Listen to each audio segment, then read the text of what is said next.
Okay, our next game coming up requires a small disclaimer. All of our participants have a great deal of experience with many types and styles of video games. However, our viewers may not have the same depth of experience. The next game, Quake, contains particularly violent content. Viewer discretion is advised. All right. Hi, everybody. My name is Spectere, and I'm going to be running Quake on the easy difficulty. As was stated, this is a violent game. It's also a first-person shooter, so it's might cause motion sickness, maybe. I don't know. I guess let's just begin. So, ready on the timer? Yep. Okay. Let's begin in 3, 2, 1, go. So Quake was released by id Software in, was it 1995? I think it was 1995. That's it? Yeah. 96? I don't know, it's one of those. Yeah, somewhere thereabout. And this is just yet another one of those games that kind of pushed gaming ahead quite a bit, because you figure this was running on like some of the early Pentium processors. Could even run on a 486. Not well. Yeah. I made it work. I wouldn't recommend it. Yeah. But yeah, at the time, you figure coming off games like Doom, this looked absolutely incredible. Like, you just didn't see lighting like this more than anything else. I mean, can't say it was the first 3D game, maybe one of the early 3D first-person shooters, but yeah. But everything in this is polygon-based. Yep. Everything, I think there's like maybe 1 or 2 sprites. There's just, you could count it on one hand. But it's, I mean, low polygon, but still. I just can't even imagine the type of effort required to actually make this happen at the time. But anyway, if you are familiar with Quake speedrunning, you'll notice that I'm not bunny hopping. Still working on that. On the bright side, you won't have to hear a player jumping every 5 seconds. So I guess that's kind of an added bonus. Whilst you're blasting away in these early levels, do we have time for a couple donations? Absolutely, go for it. All right, we have $5 from Raccoon Dog 24 FPS. No comment, but thank you for the donation. We also have $500 from Bernie. Take that, you monsters. Save them all. I'm guessing that's supposed to go towards save the animals for Super Metroid 100%. So that bid war is heating up quite a bit. Thank you very much, Bernie. Oh, missed that one. Yeah, didn't get it. Yeah, it was a little late. So what I was doing there was, it's a grenade jump, basically a sort of damage boost. So you pretty much launch a grenade, and the timing is about equal to 4 shots from the standard issue shotgun. It was a little late, as you saw. But that's going to be used a few more times in the run. It can save like pretty major chunks of levels. That one was a fairly minor skip, maybe like just a couple seconds. There's other ones where I'll pretty much be skipping the entire level, or large chunks of the level by doing that. Like right here, I'm actually gonna do a quick save. Nice. Thank you. That was early silver key. There's also a way to launch yourself off of that, because it's one of the interesting traits with slopes in this game, is if you're going up a slope at speed, you could end up gaining a pretty absurd amount of height. And like if you manage to put a grenade in just the right place and jump off of it just right, you can end up flying all the way up to that upper bridge and just jumping right to the exit. Here we're going to be doing another grenade jump. Oof, yeah. I do have a handy-dandy level restart button all bound up, so just in case I make mistakes. That's the Abominable Snowman. We're going to be avoiding him. I'm not actually sure we end up downing any of them in this run. We just basically run around most of them. This is the rocket launcher. It's kind of like the grenade launcher, except a lot easier to control. We get it right at the end of episode 1, so unfortunately we can't make too much use of it.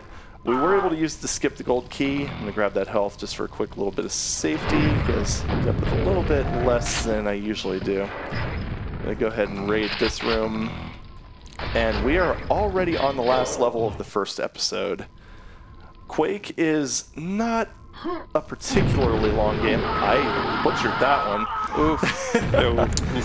Yeah, when you jump in the lava, there's really no escape. Oh, that was nice. Yeah, I butchered that too, actually. Oh, really? Yeah. You're supposed to get to the top. Okay. All right. Oh, super brutal. Yeah. 3rd time's a charm. There we Yeah, go. close enough. Wasn't as graceful as my last practice run, but yeah. Basically, those are 2 electrodes. You bring them down and use lightning to zap them, and that's it. And that's really one of 2 actual bosses in Quake. Quake is not what I'd call very boss-heavy. The entire objective is you go to all 4 of these episodes, and you have to grab these runes, which you can see just above the ammo counter. I ended up getting the first one. That opens the door to the 2nd and final boss. This map, I screwed that up. You know, I knew it was going to happen, because I'd gotten that first try every time today. But yeah, we don't like this level. We're just skipping it. 11 seconds. Normally that level's like maybe a minute and a half. This one... That's the Fiend. You might have seen it briefly. Yeah, those things, you do not want to let them close in, because they will just... when they start jumping, they don't really stop.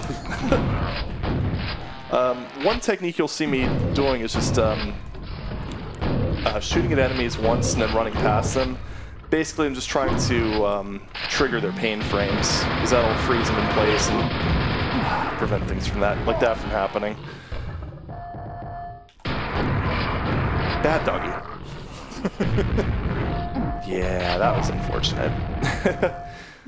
We have a $60 donation from Tormod. I can't let the animals win.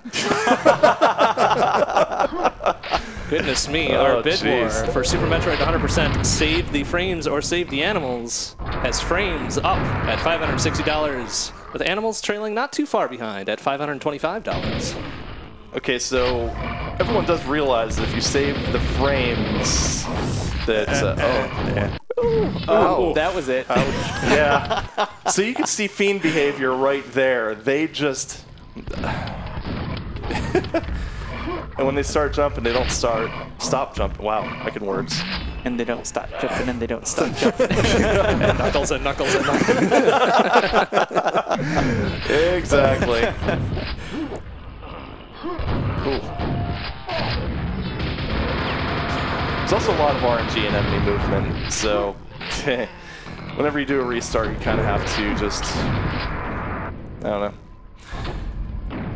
come at it from a different approach sometimes. You wait exactly 1 frame, and like the universe is completely different. Yeah, exactly. It's like Doom all over again. Oh wait, that's coming up tomorrow. Never mind. Spoilers. Yeah, I know. Also, that was a power-up. Quad damage. It is pretty iconic. And, Yeah, it kind of does what it says on the tin. yeah, exactly. Except in Quake 3, where I think they made it triple damage. No. They Yeah. don't still call it quad damage when it's only triple, right? They do. They do. Oh, what? Excuse me. That's not how words work. Yeah. Just id things, I guess. Yeah. So this is kind of a strangely tricky grenade jump. There we go. I actually got it, but I'm going to save it because this part's dicey. Ooh. Ooh. Ooh, that was actually That was good. a dodge, yeah. That actually kind of makes up for the last level, or the previous level to that one. This is another one where we're going to be actually using a grenade jump off of a zombie. Nice. Yeah. That was a little shaky, but it worked. Gonna be getting that secret up there. Yeah, those flying scrags, they like to get in the way, but that's okay. That's not a huge time loss. And we're actually going to take advantage of monster pain frames up here to hopefully line up a grenade jump off of an ogre. Oh yeah, you have the invincibility power-up going on right now. That worked. All right. Nice. Yeah, that ogre is a little bit weird because sometimes even though you, I mean, pain chance is a random chance, so that's not a guaranteed thing by any means. Just in time. Indeed. And there's actually a knight back there. We don't really want to deal with him, so I just threw a few grenades out preemptively. He's kind of in your way this time, huh? Yeah. Yeah. Well, that one's a little bit rough because he just... Sometimes he ends up getting caught up. Those things... Actually, yeah, we did end up taking one of them out. Yeah. But they're tricky because they have a melee attack, they've got their lightning attack. You can usually bait their melee attack, but sometimes when they're on steps, it just doesn't work. So here's another one. We're going to be using explosion boosts once again to skip most of the map. Not Five. Psych. I mean, it's a lot faster than just taking them out, so sure. But this one, I'm using a different route compared to most speedrunners. It's a little bit safer. So what I'm doing is getting the attention of a fiend up there. And hopefully that fiend will meet me around here, and I'll be able to bait another one to kind of dive into the water. They love swimming. They really do. It doesn't look like they enjoy it, but they do. So we're going to sneak over here, grab this red armor. There are 3 classes of armor in Quake. There's green, yellow, and red. And each one protects you against a different amount of damage. So we're going to have to take care of him anyway, so there we go. Unfortunately, the fiend is not being very forthcoming.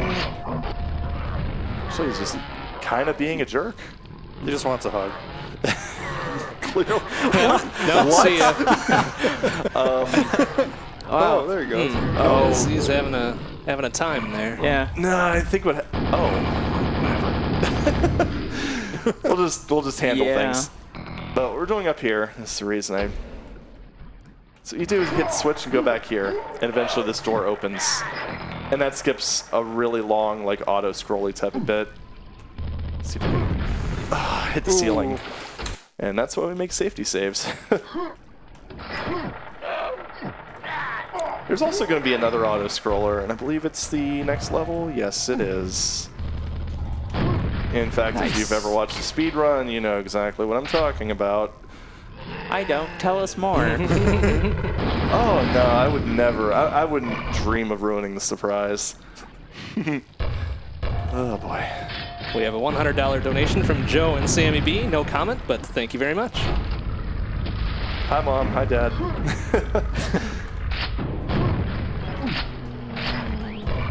Ow. Oh, ow.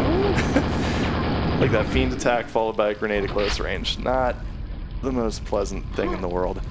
So this elevator, I don't know why this elevator. It's just... It's taking its sweet time. Yeah. Yep. And pretty much like... Oh, and it's full of traps. So that fiend came out of nowhere. Yeah, I wouldn't say full of traps, because on easy, there's that fiend, and there's that nail trap, and there's 2 zombies. And that's it.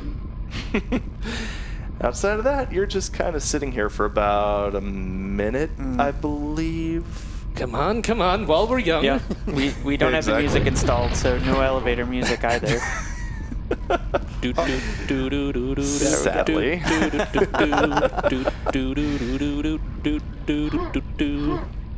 Yeah, that is actually another, speaking of the music, have you ever heard of a little band called 9 Inch Nails? They actually did an original soundtrack for this game on the CD. It was all Red Book audio, of course, because, you know, mid-90s.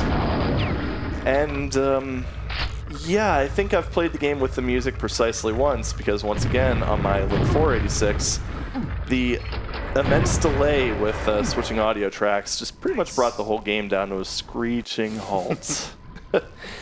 So there are 2 episodes down. We are on to episode 3. Episode 2 and 3 are actually quite short. They have 6 levels, I believe, whereas episodes 1 and 4 have 7.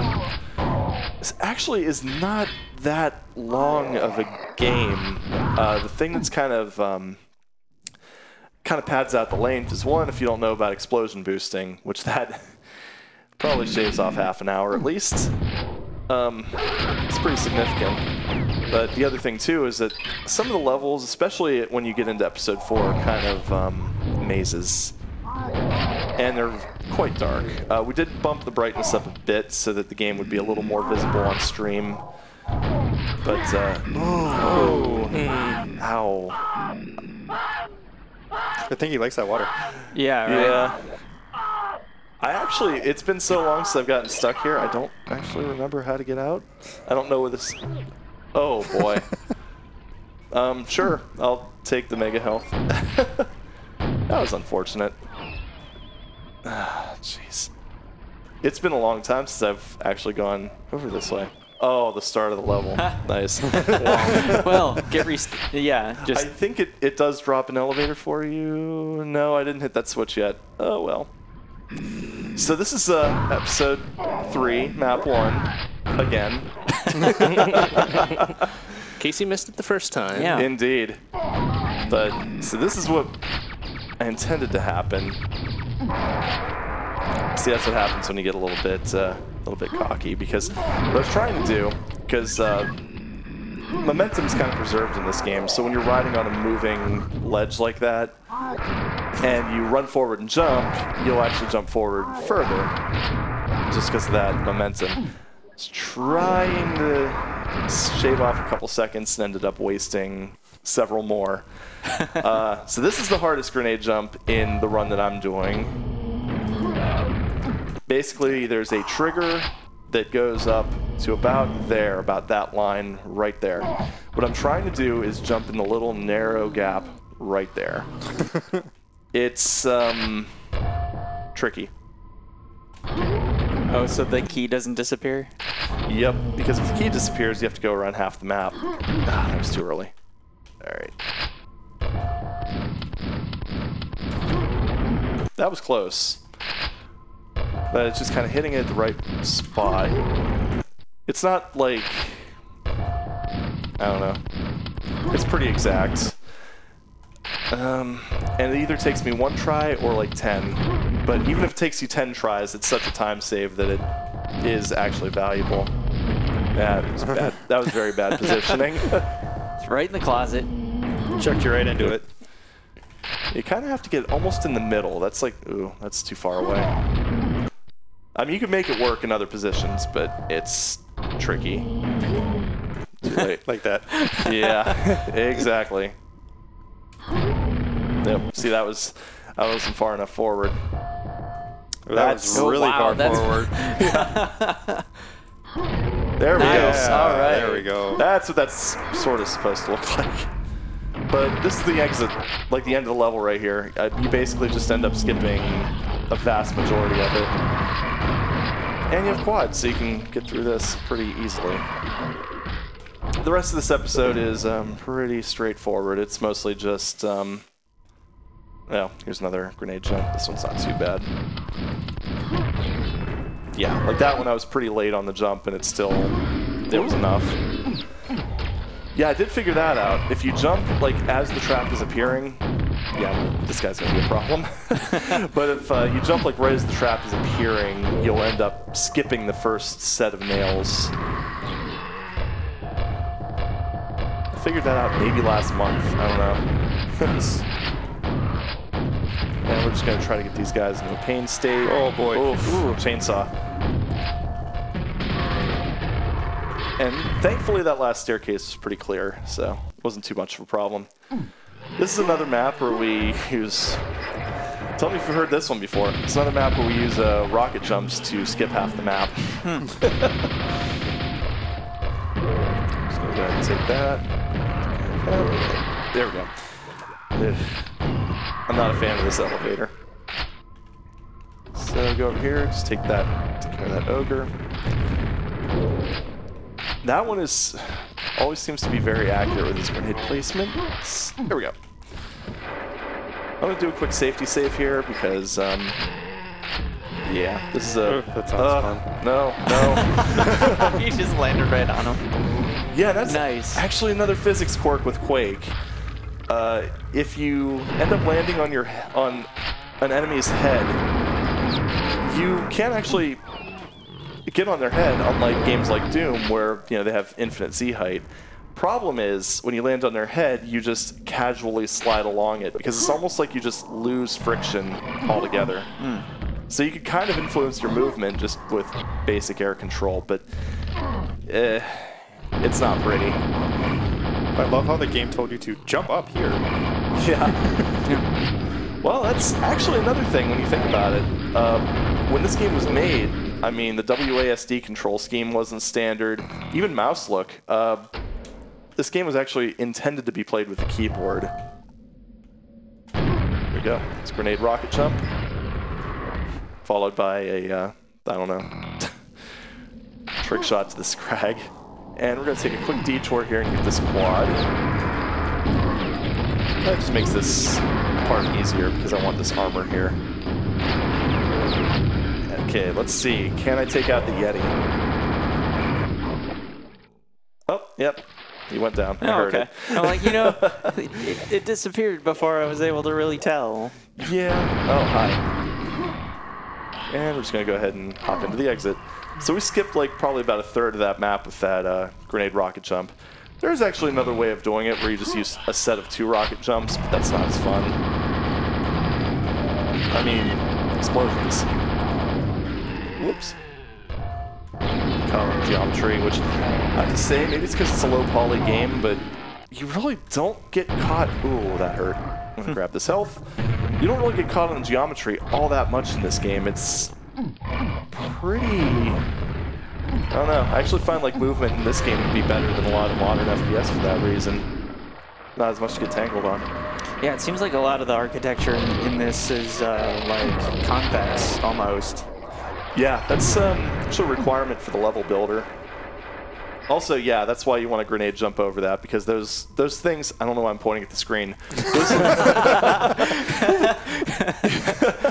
Those 4-legged things, haven't explained those guys. They're called Vors for some reason. And they shoot these little purple homing projectiles that will follow you everywhere. Like, they'll actually pathfind around corners and stuff like that. Which, yeah, that's annoying. And, yeah, 4 of those would do a lot of damage. I missed that. So essentially, there's 2 ways of skipping most of this level. You can either somehow get like this movement trick, and I can't even explain it. It's just difficult. I can't quite get it. Oh, jeez. I'm not having a good time with this one. But the other way is explosion boosting up to where the golden key is. So I'm actually going to clear more of this area out because these guys are being very uncooperative. And then I'm going to go up here, grab the yellow armor, and do this. Nice. Thank you. Explosions do, well, from those barrels anyway, do a ton of damage in Quake. Like you saw, even with like the mid-grade armor, the yellow armor, it still brought me down to 50% health. So if I did that with the green, I'm not sure that's survivable. I know it's definitely not with 0 armor. If you've seen the speed tech in like the very first level of the game, they'll use like the barrel in the very first, like after the outdoor area, the very first room you enter. Like they'll just whip around 180 and shoot the barrel and like just keep the momentum with bunny hopping. It is nuts. Oh yeah, yeah, it's absolutely incredible. There's there's a video on YouTube that kind of explains the whole. It's from Carl Jobs that explains the movement tech very well, like in very great detail. It's pretty much like a half-hour dedicated to E1M1. Yep, that is. I saw that video, and that's kind of what came to mind when I mentioned that. Like the movement tech in this at a high level of play is just out of this world. Oh yeah, I mean it really has to be witnessed. Like I would highly recommend if you want to see like a proper speed run of this. Because I'd call this, well, I don't know if I want to call it casual, but compared to the actual speedrunners it is. Someone ended up doing, beating this on easy in I think like just under 12 minutes in game time. Yeah, go to speedrun.com and look up the world record easy run. And it said, "Are you sure you want to leave? You left something behind." It does that. I think I'll have to actually look at the map files because one of the one of the map designers, John Romero. If you're a Doom fan, you'll definitely know that name. But he ended up releasing all of the map files for free for the game's 10th anniversary, I want to say. And I've always been curious about those stupid messages just to see what actually triggers them. Oof. But I'm almost willing to bet that it's like a maybe a weapon pickup or something. Okay. Because, I mean, it does it for the runes as well. Fired kind of a blind grenade over there because there's a fiend that kind of hides back there who can make your life miserable if left unchecked. I like that lava trap there. Who said fiend just kind of jumped in the lava, so... Bye.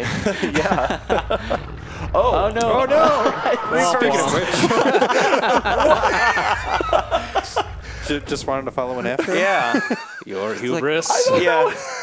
It's just like, gotcha. Yeah. I can't even really describe that one, but that's okay. That was glorious. Yeah. Actually, what's the opposite of glorious? I'm going to go with that one. Inglorious, perhaps? Yeah. Wow. Actually, We can meet somewhere in the middle and say it is semi-glorious. yes. I get it. Oh, boy. Very well played.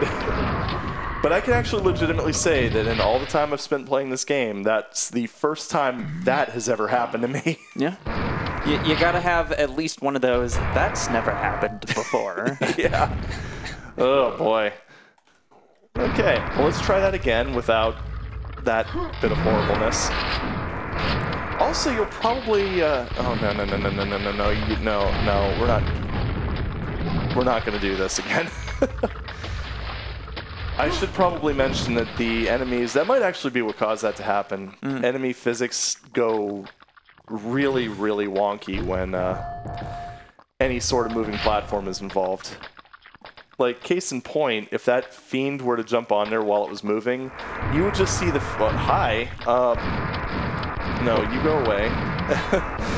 You would just see the fiend quite literally skate across it. Wouldn't be able to move. He'd just smoothly move along the surface. I did run into that during some of my practice runs where strange things would happen and they would block my path and I would end up falling in the lava. Not nice. Not nice at all. Ow. Okay. Well, we're finally getting our third weapon, because they have not been very forthcoming with them in this episode so far. I mean, they have been. I just haven't been getting them. Who has time for that? I don't know why they haven't been putting them in my convenient path to the exit. I know, right? Jeez, I mean, they should have just one. I don't know why I grabbed that biosuit. It's not really necessary. But yeah, we should have one just halfway through. Yep. Here's another one where we're going to, you guessed it, use an explosion jump to skip half the level. That's definitely an intended route, I'm sure of it. Yeah. Well, it's funny because this here, that little notch there, you are actually intended to put a grenade there and use it to bounce your way into the teleporter. They claim they weren't aware of rocket jumping. I'm thinking they just never tried to combine jumping plus that, but yeah, you could kind of break the game with insert jump here. Invisible and quad damage? Yep. I'm going to go ahead and just... Oh, these jumps. Yeah, you don't actually have to jump this, but it's a good way of skipping the entire level. Yeah. They're like, you know, we dare you to try this. And if you succeed, you've earned it. Exactly. And this is another one where we're going to use an explosion boost to skip most of the map. This one we're actually going to... This one's a little bit different than the other ones. What we're going to do... see that ledge right up there with the rocket launcher on it? We are going to do a quad grenade jump out of the water onto the ledge, into the teleporter, and along this beam. This area down here is the end of the level. So... we skipped a few things. We are now on the last level of episode 4. And this is another one where, in fact, this one doesn't actually take that long to beat. This is just an example of the levels basically being labyrinths. And that's most of the challenge of it. So right here, you go all the way down here, left, right, left, right, left, right, left, right, left. Well. Shoot the ceiling, go there. And I'm just going to go ahead and grab the pentagram of protection. Yeah, we get it.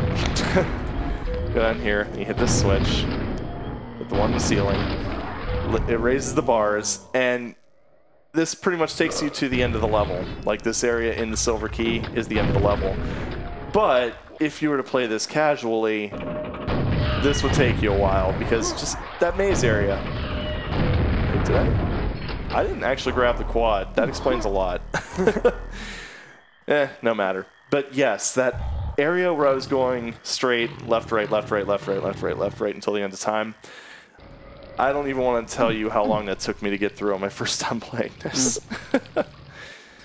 And this is the last level. Kind of follows a history of disappointing id Software bosses. I'd say the first one was actually kind of decent, was Quake 2.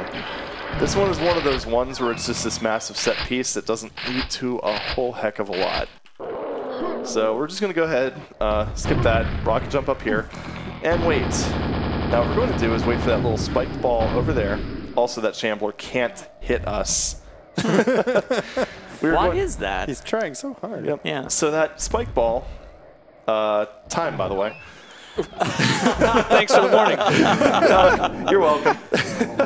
That spike ball is actually a teleport location. If you've ever played like any competitive Doom or anything like that, you might be familiar with the concept of telefragging, where you essentially teleport on top of another player and it ends up just jibbing them. Yeah, you just telefrag the final boss. So that Eldritch Abomination just gets completely nuked. Because why not? So that was Quake. Given all the mistakes, I'm surprised that my time was just over 30 minutes, but shrug. Yeah, 30:36 after accounting for very sudden time. Time. Oh, by the way. Yeah, thanks. Yeah, no problem. I just like to keep you on your toes, Yeah. that's all. I'm sitting down. But you're never mind. Yeah, forget it. Yeah. Well, in the meantime, we received a $10 donation from Bard. Good stuff, smiley face. Thank you. All right.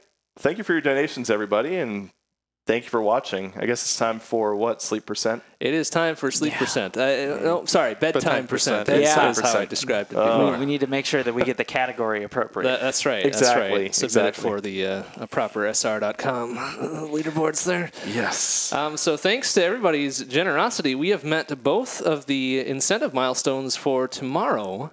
First, the $1,000 amount that we met immediately means Sex Rex will play Pringles, the video game, during their Ghostbusters run at 10 a.m. sharp. Yeah. Well, this is sharp gonna- is debatable, but 10 a.m. This tomorrow. is going to be good. It's going to be fantastic.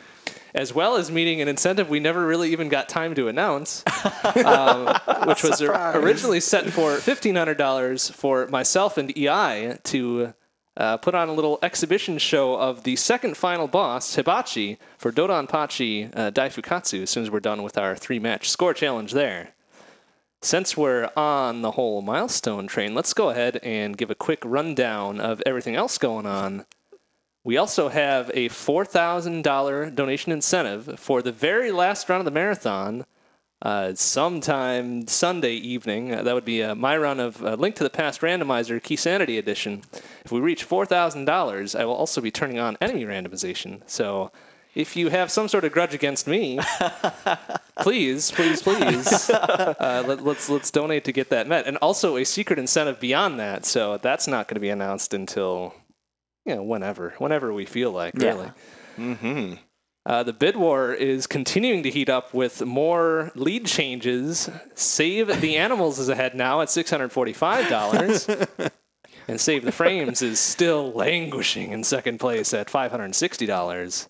So keep the grudge match going between those two if it means more money. This, of course, is Super Stigma Slam 2019, a 3-day charity marathon to benefit Take This. Established in 2013, Take This is a nonprofit organization dedicated to providing information about mental health issues, education about mental disorders and mental illness prevention, and reducing the stigma of mental illness.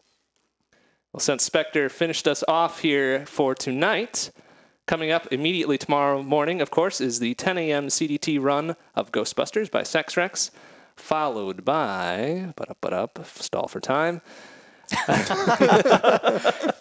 followed by a 3-mode score match between myself and EI for Dodonpachi Daifukatsu, followed by Spectre again with a Hyrule Warriors main story run, followed by Bernie with Grease Any Percent No Out of Bounds, followed by Beauty Joe with Gray's Counter Arcade Pacifist, then Enchantress of Numbers with Blossom Tales, The Sleeping King, All Bosses, Firetron with Monolith, Hard Mode, 6 floors, and then back with Spectre to finish off Saturday night, Doom 2, Ultra Violence, Any Percent.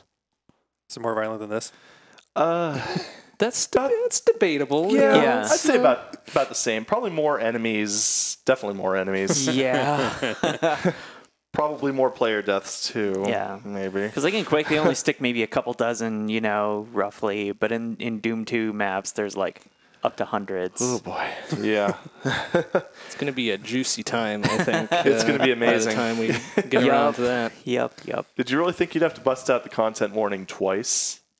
Well, we're going to have a content warning tomorrow, Yeah. so yes, we fully expected that. It's on the I guess that's schedule. true. It is definitely on the That is schedule. We were aware of it. Maybe I need to stop running such violent games. That might be an idea. Hyrule Warriors. I mean, it's cartoony. It's cartoony. Yeah. Is Still, well, It's gonna It's be cartoony. It's gonna be a good time. yeah, regardless. exactly. Well, thank you very much, everybody, for watching tonight. That will do it here for us. We will resume tomorrow at 10 a.m. CDT. See you then. Thank you. Have a good night.